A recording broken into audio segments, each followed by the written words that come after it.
Здравствуйте, уважаемые хари! Меня зовут Раковицкий Роман. Я хочу вам рассказать на тему, как зимует воробей. Воробей мой воробьишка, серый юшка, словно мышка. Глазки бисер, лапки вбрось, лапки боком, лапки в кость. Прыгай, прыгай, я не трону. Видишь, хлебца накрошил. Двинькал клювом в бок ворону, кто ее сюда просил. Прыгни ближе, ну-ка, ну-ка. Так, еще чуть-чуть. Ветер сыплет снегом с люка и на спинку, и на грудь. Подружись со мной, Печурка, будем вместе в доме жить, сядем рядышком под люкушкой, будем азбуку учить. Ближе, ну еще немножко, фырк вправо, фырк нахал. Съел сиденок, съел сестерники, съел все крошки и спасибо не сказал. Прочитав это стихотворение, я задумался, что эти птички всегда встречаются нам у нашего жилья. Даже зимой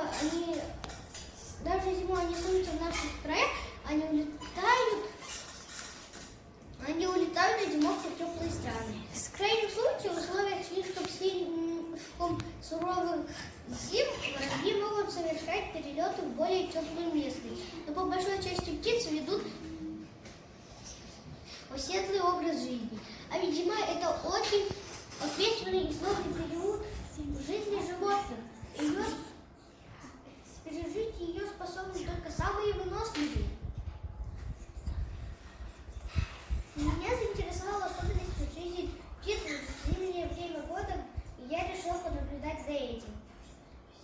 Работа имеет практическое значение, она направлена на изучение и распространение опыта жизни птиц и оказание практической помощи в их питании в зимний период времени. Мои наблюдения помогли мне узнать о жизни маленькой частички живой природы. Птица — важная часть живой природы.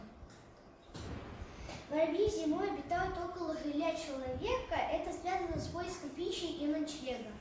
Большое количество птиц у организованных кормушек доказывают необходимость их дополнительно подкармливать зимой. Для этого можно использовать самостоятельно изготовленные кормушки, лучше открытые. Для корма можно использовать любые крупы и крошки сухого хлеба, доступное питание, организованное человеком, помогут